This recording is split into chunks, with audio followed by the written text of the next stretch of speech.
বাপ্পা এখন রাত্রি কটা? 10টা। তো অনেকেই তো গরুকে মা দাবি করে, তাদের নাকি মা। তো এই রাত্রি 10টাতে তাদের মায়েরা এখন বাইরে কেন? মায়েরা তো ঘরে থাকার কথা। ঘড়িতে তখন রাত 10টা।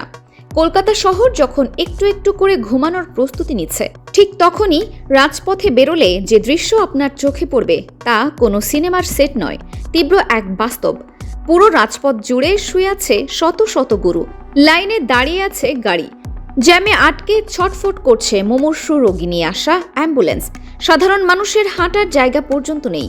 আর এই ভয়ঙ্কর ছবি শুধু কোনো একটা শহরের না, পুরো পশ্চিমবঙ্গে এই মুহূর্তে তৈরি হচ্ছে এক নীরব কিন্তু তীব্র সংকট, যা নিয়ে প্রশাসন থেকে শুরু করে রাজনৈতিক মহল কেউ খোলামেলা কথা বলতে রাজি নন। কিন্তু আজ আমরা বাংলা ভাইরাল 24-এর পর্দায় সেই অস্বস্তিকর সত্যতার মুখোমুখি দাঁড়াবো। হঠাৎ কেন পশ্চিমবঙ্গের রাজপথগুলো গোশালায় পরিণত হলো? কেন এই পরিত্যক্ত গরুর দল বিরোধী দলনেতা শুভেন্দু অধিকারী কিংবা কেন্দ্রীয় সরকারের নীতির জন্য গলার কাঁটা হয়ে উঠল? সবটা জানাবো আজকের এই বিশেষ প্রতিবেদনে। চলুন পুরো ব্যাপারটা গোড়া থেকে একটু বুঝে নেওয়া যাক।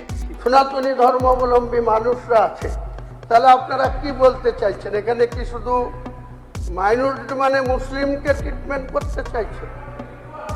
কলকাতার নিউ টাউন, যাকে আমরা আধুনিক আইটি হাব, চকচকে অ্যাপার্টমেন্ট আর পরিকল্পিত নগরায়নের আদর্শ উদাহরণ বলে চিনি, সেই নিউ টাউনের ইকো আরবান ভিলেজের টার্নিংয়ে রাত নামলে একটা সম্পূর্ণ ভিন্ন দুনিয়া দেখা যায়।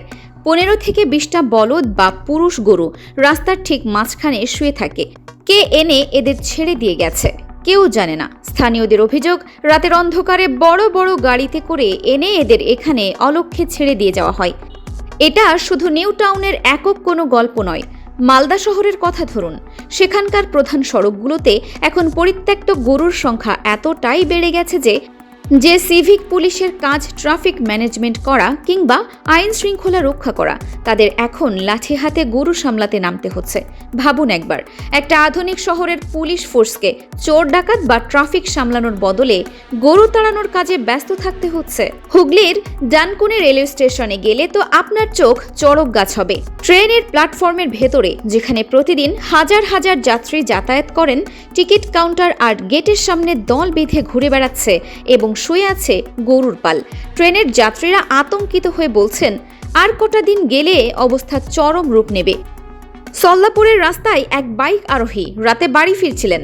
অন্ধকারে রাস্তায় শুয়ে থাকা গরু দেখতে না পেয়ে অল্পের জন্য প্রাণে বেঁচেছেন। হর্ন দিলেও গরু নড়ছে না।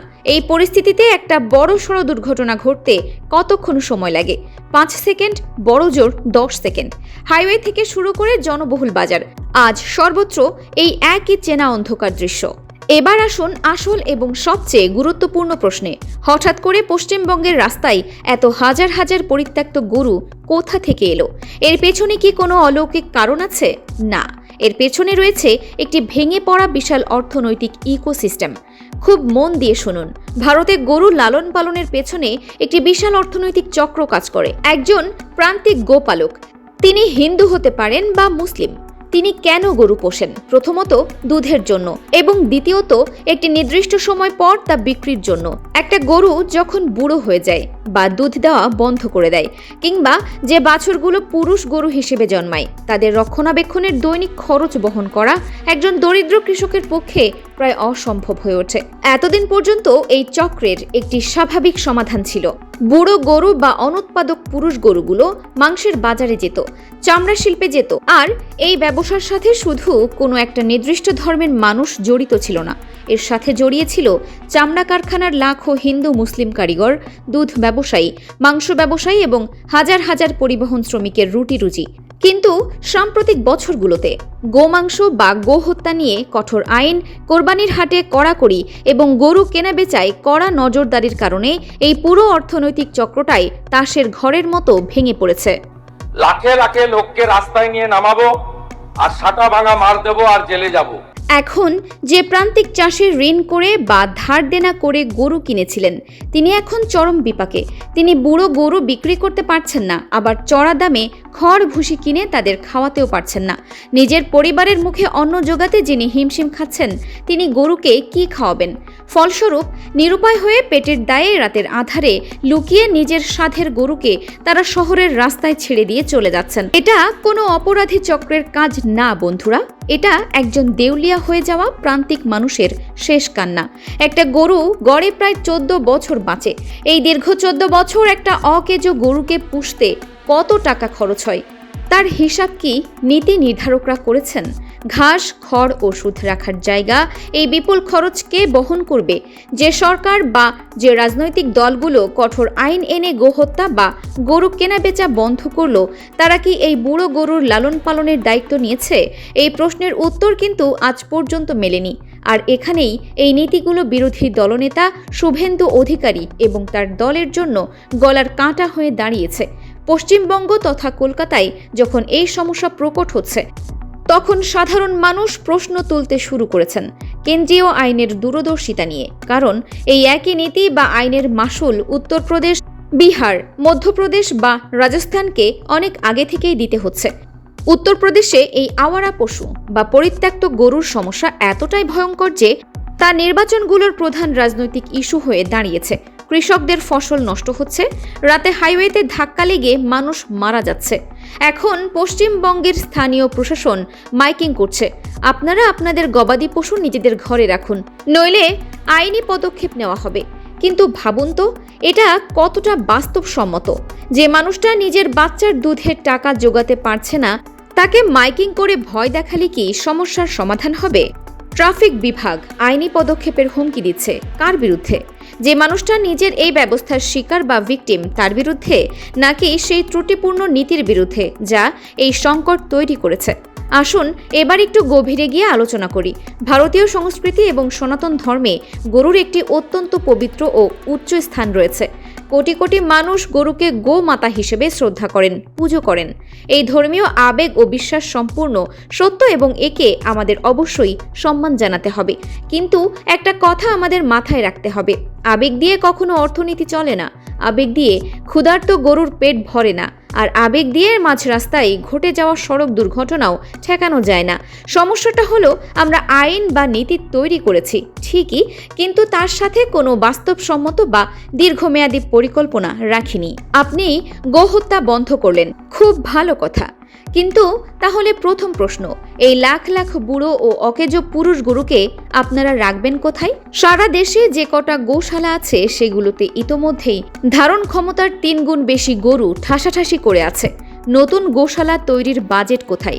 দ্বিতীয় প্রশ্ন, যে দরিদ্র কৃষকেরা গো পালনকে নিজেদের প্রধান পেশা হিসেবে বেছে নিয়েছিলেন, তাদের আয়ের পথ বন্ধ করে দিয়ে বিকল্প কোন রোজগারের ব্যবস্থা করা হলো?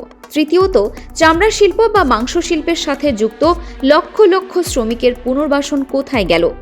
আজ গো পালনের খরচ হু হু করে বেড়ে যাওয়ার কারণে দুধের দাম বাড়ছে, মিষ্টির দাম বাড়ছে, যার শেষ চাপ এসে পড়ছে দেশের মধ্যবিত্ত ও সাধারণ ক্রেতাদের পকেটে। সংকট তো অনেক হলো, কিন্তু বাংলা ভাইরাল 24 শুধু সমস্যা দেখায় না, সমাধানের পথও খোঁজার চেষ্টা করে। এই নীরব সংকট থেকে মুক্তির উপায় আসলে কি? 1. প্রতিটা জেলায় পর্যাপ্ত সংখ্যক আধুনিক ও সুসজ্জিত গোশালা বা ক্যাফেল শেল্টার তৈরি করতে হবে। শুধু 4টে দেওয়াল তুললেই হবে না, সেখানে গরুর খাদ্য, উন্নত চিকিৎসা এবং পর্যাপ্ত জায়গার জন্য সরকারি বাজেট বরাদ্দ করতে হবে। 2. পরিত্যক্ত গরু শনাক্তকরণের জন্য আধুনিক ডিজিটাল ট্যাগিং সিস্টেম চালু করতে হবে। প্রতিটি গরুর একটি ইউনিক ডিজিটাল রেকর্ড থাকবে, যাতে কোনো মালিক তার গরুকে রাস্তায় ছেড়ে দিলে তাকে সহজেই চিহ্নিত করা যায়। 3.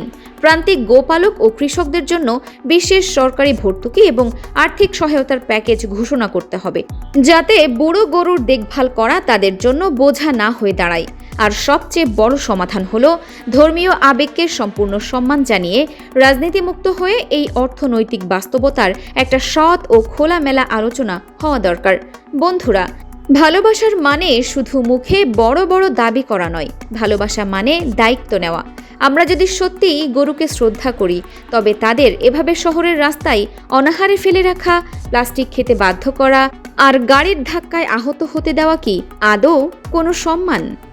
আর মানুষের কথাই বা কে ভাববে যে বাইক চালক রাতে বাড়ি ফিরতে গিয়ে দুর্ঘটনার শিকার হচ্ছেন, যে অ্যাম্বুলেন্স রোগী নিয়ে জ্যামে আটকে আছে, তাদের জীবনের মূল্য কি নেই?